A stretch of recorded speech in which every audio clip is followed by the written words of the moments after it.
Hi everyone, I welcome you all again on a new day with our daily The Hindu newspaper based MCQs. So let's just start without wasting our time. First question for today is tobacco products. So जैसे कि आपको पता है GST slabs में reforms हुआ था recently and you must all know कि 40% की कैटेगरी में सिन गुड्स को डाला गया है 40% आपका अगर मैं बात करूं जीएसटी रेट्स एंड उसी में आपका 1 फरवरी के बाद से वो सारी जो चीज़ें हैं वो आपका लागू हो जाएंगी ऐसा बोला गया है ना। सो ये आपको पता होना चाहिए। सिन गुड्स किसको बोलते हैं? सिन का हिंदी मतलब क्या होता है? जैसे कोई पाप या कुछ ऐसा है ना। सो सिन गुड्स मतलब ऐसी गुड्स जो सोसाइटी के लिए जिनका इम्प्लीकेशन हार्मफुल होता है ना, नेगेटिव होता है, वो आपको पता होना चाहिए। तो उन पे ज़्यादा टैक्स लगाया जाता है ताकि लोग उनको कम खरीदें। ब्लैंकेट बैन इसलिए नहीं किया जाता बिकॉज अगर बैन कर देंगे तो लोग अल्टरनेट फिर उसका ब्लैक मार्केटिंग करेंगे, ये सारी चीज़ें। तो उससे बचने के लिए ऐसा है कि पूरा बैन ना करके उस पर टैक्स बढ़ाएं, इतना बढ़ाएं कि लोग उसको नॉर्मली ख़रीद ना पाएँ, है ना। एंड दूसरी बात ये है कि जैसे अगर टोबैको प्रोडक्ट्स है तो आप सिंगल सिगरेट ना बेचकर पूरा पैकेट बेचें, है ना। सिंगल सिगरेट बेचना है उसको इलीगल कर दें तो उससे भी आप एक तरह से कंट्रोल कर सकते हैं tobacco consumption in the society. So आपको पता होना चाहिए। तो tobacco products are often categorized as sin goods and attract the GST compensation cess. Cess लगता है। अब मैंने आपको काफ़ी बार बताया सेस और सरचार्ज दोनों ही क्या है? टैक्स ऑन टैक्स है। जो ऑलरेडी टैक्स लगा होता है उस पर जो एक्स्ट्रा टैक्स लगता है उसको बोलते हैं सेस या सरचार्ज। बस फ़र्क क्या होता है? सरचार्ज हाई नेटवर्थ इंडिविजुअल्स पे लगता है, जैसे 50 लाख से ऊपर या ऐसा कुछ, है ना। सेस सब पे लगता है फॉर ऑल। अच्छा, सेस की दूसरी खास बात क्या है? सेस किसी स्पेसिफिक पर्पज़ के लिए लगता है। जैसे हेल्थ सेस होगा तो उसका जो फंडिंग आएगी वो सारा, जो भी कलेक्शन आएगी सीएफआई में, वो सारा आपका जाएगा उसी पर्पज़ के लिए। लेकिन सरचार्ज का कोई स्पेसिफिक पर्पज़ नहीं होता, इसको कहीं भी यूज़ किया जा सकता है।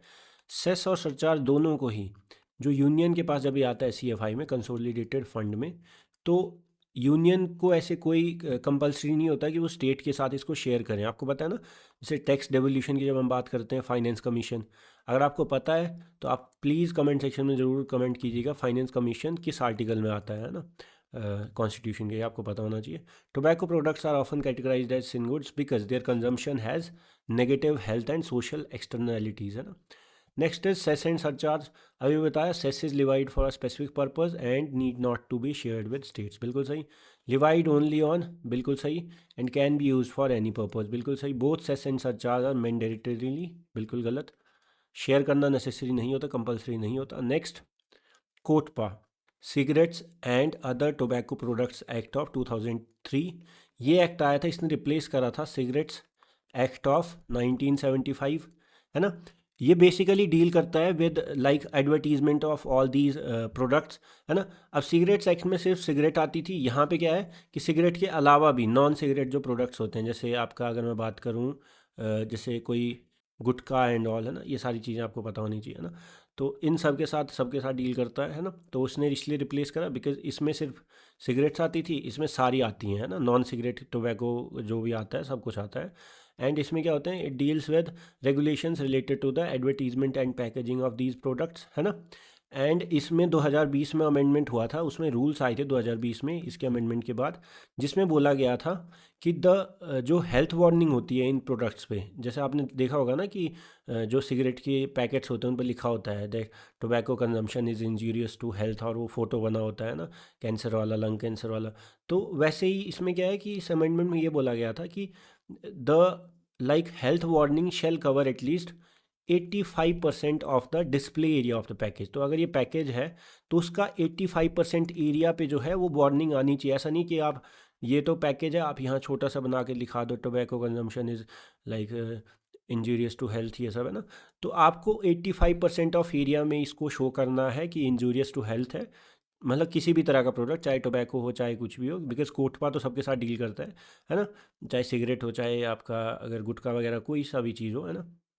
एंड दूसरी बात क्या है कि इस 85% में से 60% तो आपका पिक्टोरियल प्रेजेंटेशन होना चाहिए, जो फोटो आती है, जैसे वो कैंसर वाली फ़ोटो आती है, लंग कैंसर।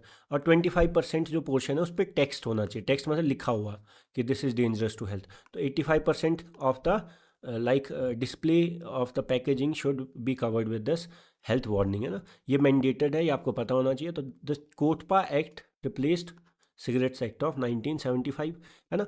और मैं अगर बात करूं तो जो स्मोकिंग है, स्मोक एंड स्मोकिंग को आपका अगर मैं बात करूं, आपने पढ़ा है, काफ़ी बार बताया मैंने, air prevention and control of pollution act of 1981।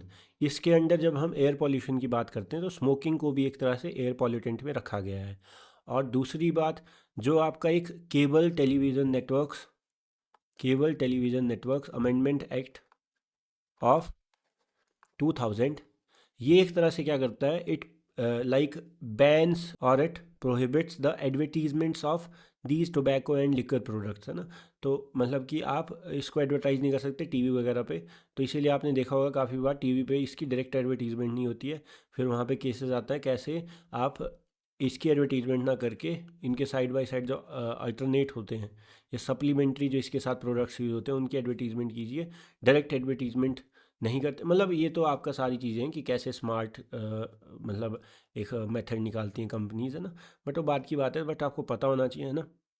तो आगे चलते हैं। One of the key changes introduced by COTPA, तो ये, है ना, पहले क्या था, सिगरेट्स एक्ट ऑफ 1975 जो था उसमें सिर्फ सिगरेट के बारे में और उसके एडवर्टीजमेंट और ये सब चीज़ें डील होती थी, लेकिन ये जो 2003 में cigarettes and other tobacco products, तो इसमें नॉन सिगरेट टोबैको प्रोडक्ट्स भी इंक्लूड हुए हैं ना, ये आपको पता होना चाहिए कि स्पेक्ट्रम बढ़ाया गया।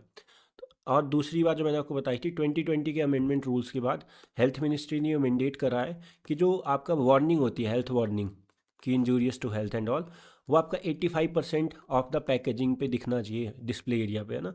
और उसमें से 60% तो आपका पिक्टोरियल होना चाहिए और 25% जो है टेक्स्ट होना चाहिए, है ना। तो ये आपको पता होना चाहिए। आगे चलते हैं।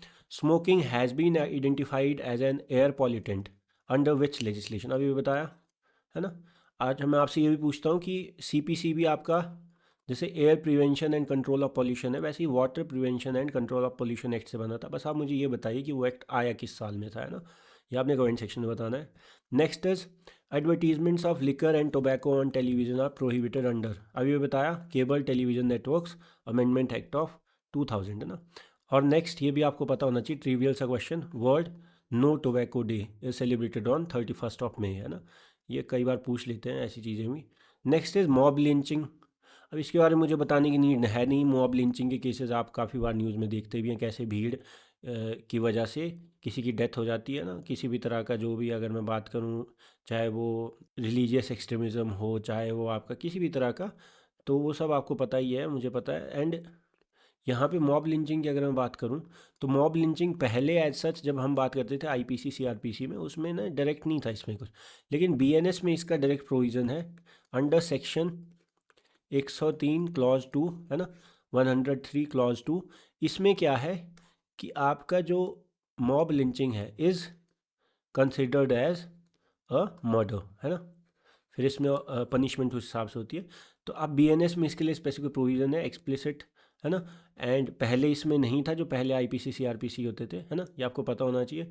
तो यहाँ पे ना पहले क्या होता था कि लीगल इशू होता था, लेकिन अब वो इशू सॉल्व है, बिकॉज आपका बीएनएस में अगर ये है तो आप इसको एज अ मर्डर ही मार्क करते हैं ना। तो सेक्शन 103 क्लॉज 2, है ना। नेक्स्ट है सुदर्शन चक्र।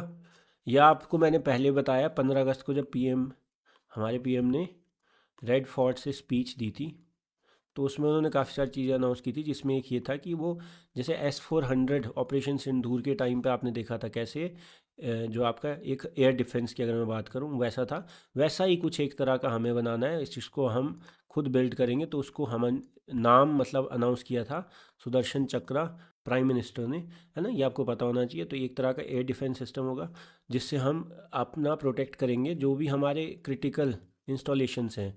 क्रिटिकल इंस्टॉलेशन क्या होता है, जैसे हमारे देश के जो काफ़ी सारे इंपॉर्टेंट चीज़ें, जैसे अगर हम बात करूँ काफ़ी बड़े बड़े हॉस्पिटल्स की, काफ़ी बड़े बड़े सेक्रेटरीट की, काफ़ी बड़े बड़े रिसर्च सेंटर्स की, है ना। तो जब भी कोई वॉर जैसा सिनेरियो होता है तो बाहर की एंटिटीज़ उनको सबसे पहले टारगेट करती हैं, या कोई बेसेस हो गए, है ना, इंपॉर्टेंट बेसेस हो गए। तो a multi layered air defence shield over the critical installations. अब बॉम्ब साइक्लोन आपको पता होना चाहिए। साइक्लोन तो आपको पता ही है, लो प्रेशर सिस्टम जनरेट होता है जिससे क्या होता है जो बाहर से एयर होती है वो इनवर्ड सर्कुलर फ्लो करके फिर वापराइज करती हैं लेटेंट हीट एंड ऑल। मैंने काफ़ी बार बताया, इसमें मुझे बताने की नीड नहीं है। बॉम्ब साइक्लोन क्या होता है? बॉम्ब नाम से पता चल रहा है कि एक्सप्लोसिव, नॉर्मल साइक्लोन से ज़्यादा खतरनाक होता है। क्यों? बिकॉज यहाँ पे एक्सट्रीमली लो प्रेशर जनरेट हो जाता है। तो ये जो चीज़ें हैं ये बहुत ही डिस्ट्रप्टिव सिस्टम हो जाता है ना। तो जब एक्सट्रीमली लो प्रेशर जनरेट हो, ये एक पावरफुल साइक्लोन होता है जो जनरली जनरेट होता है आपका मिड लैटिट्यूड्स में। ये आपको पता है मिड लैटिट्यूड्स 30 से 60, मतलब कि मैं बात कर रहा हूँ लगभग ऊपर ऊपर के एरिया 40-45 है ना। वहाँ पे क्या होता है, ये आपने पढ़ा भी है ज्योग्राफी में। यहाँ से पोलर फ्रंट है ना, पोलर एयर आती है, यहाँ से आपका वार्म एयर आती है, यहाँ पे फिर क्या बनते हैं, फ्रंट्स बनते हैं।